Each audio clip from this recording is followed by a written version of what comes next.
озмун бо мақсади дарёфти истеъдодҳои ҷавон, муаррифӣ маконҳои таърихӣ ва сайёҳӣ вилоят ва кишвар баргузор мегардад ва озмун аз ҷониби маҷаллаи раҳнамои кишвар ва дастгирии мақомоти иҷрокунандаи давлати вилояти Суғд, маркази ташаккули инсон само ва қаҳвахонаи Стар баргузор гардид. Осими Орифпур, менеҷери лоиҳаи акси зебоии кишварам ҳамчунин гуфт, ки иштирокчиён аксҳои зиёде фиристоданд, ки ҳангоми таҳлил мо ҳатто бовар ҳам надоштем, ки то ин андоза аксҳоеро равон мекунанд, ки дар ҳақиқат метавонад роҳнамои сайёҳ бошад. Дар ин озмун зиёда аз 300 акс пешниҳод шуд, ки аз байни он 26 аксро ҳамчун акси беҳтарин интихоб карданд ва аз байни 26 акс 3 нафар ғолиби озмун ҳисобида шуд. Ҳафиза Бекова, иштирокчии озмуни мазкур, сокини ноҳияи Деваштиш аст ва мегӯяд, ки ман кори зиёд накардам, фақат деҳамонро акс бардошта ба ин озмун равон кардам. манзаре ки ман дар инҷо партофта будам хеле диққатҷалбкунанда аст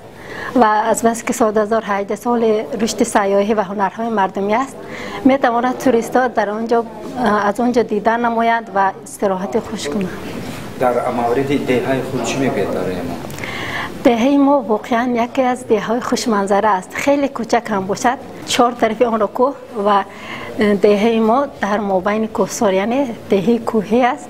менеҷери лоиҳа ҳамчунин гуфт, ки то имрӯз фикр мекардам ҳама зебоиҳои кишварро дидам. вақте ки ин 300 аксро аз назар гузарондам, огаҳ шудам, ки ҳанӯз чизеро надидам. воқеан ҳам мулки сарвари мо зебо аст ва шукрона бояд кард, ки чунин сарзамин дорем.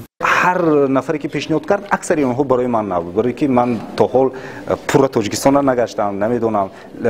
баъзан ҷое ман дида будам, лекин дар баъзан ҷой он ҷое ки ман дидам бо шакли нав, бо намуди нав, бо ракурси нав, бо композитсияи нав, ки барои ман воқеан нав. дар бисёр шаҳрҳои дунё имрӯз ман мебинам ва шоҳидам ҳастам, ки давлатҳо пойтахт месозанд, мисли дарёи Сирди, Сайҳунӣ, Ҷайҳунӣ, сунъӣ об меоранд, як кӯл, як ҳавз бунёд мекунанд.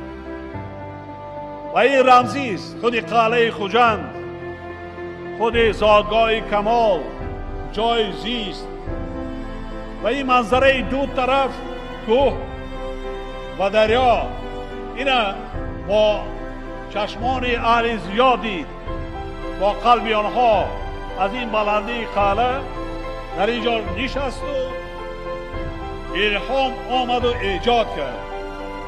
идомаи эҷодиёти Камола бояд аҳли зиёи имрӯза давом кунад.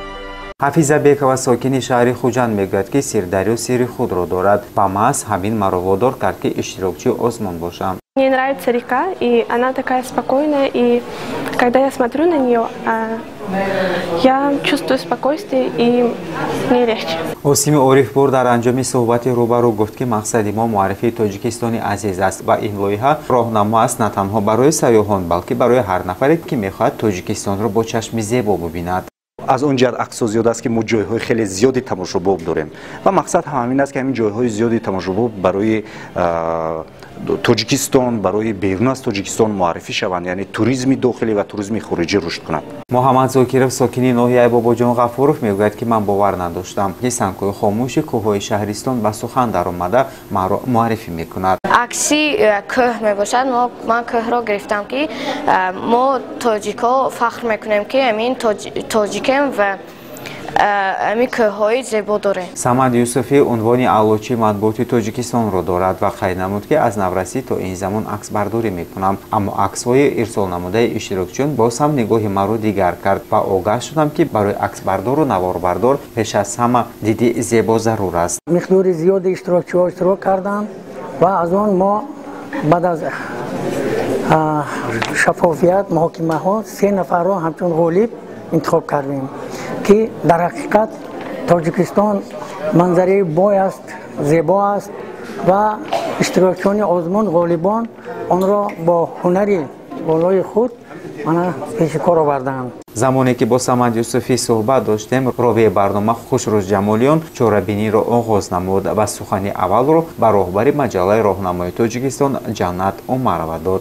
расмҳои ё дар деҳа ё дар шаҳр расмҳои худро ба акс гиред ва ба шабакаҳои интернет гузоред ва сайёҳонро ҷалб намоед. ана ин ҷумларо ман дар яке аз китобҳои устод Саидмурод Давлатов хонда будам ва ҳамин ҷумла боис гардид ки ман маҷаллаи Таҷикистан гайд ва ҳамчунин имрӯз чунон ки мебинед озмуни акси кишварамро барпо намоям. баъдан Саиду Мурод Давлатов қайд намуд ки ман бовар дорам ин аксҳову ин маҷалла метавонад ҳақиқатан ҳам муаррифгари зебоиву маконҳои таърихии давлати тоҷикон бошад. фарҳанги мардуми мо аз сари нав бедор кардани мо дар кор, аз сари нав ватана мо дунёга нишон додани мо дар кор, аз сари нав ҷавономо мо тарбият кардани мо дар кор. Тарбият вақте ки гап дар бораи ватан мерад, мо бояд ки ҳама ҳиссиёти шахсии худа як тарафа мондан дар кор. ин бахилӣ якдигаре, ин маҳалчигӣ якдигаре, гапи ман дуруст, гапи ту не. Ман ин гапҳои ақли кӯтоҳ будана, аз дурандеш набудана мешад ин гапҳо. ин чиза як тарафа мондан. Вақте ки гап дар бораи ватан мерад, дар бораи миллат мерад, шахсияда худ фикр кардан дар кор нест. хулас меҳмонону иштирокчиён бо навбат бо даъвати ровӣ ба саҳна баромада сухан мегуфтанду шодӣ мекарданд ки бо ибтикори Сарвалии давлат 2018 соли рушди сайёҳӣ ва ҳунарҳои мардумӣ эълон шудааст ва ин такони бузург аст барои муаррифии таъриху фарҳангу сайёҳӣ. дар анҷоми чорабинӣ ба иштирокчиёни ҷанбасти озмуни акси зебоии кишварам тӯҳфаҳои хотиравӣ супорида шуд. Қудратло Раҳматуллоев, Назирҷон Нигматов, Бароҷон Шерматов, Паёми Рӯз.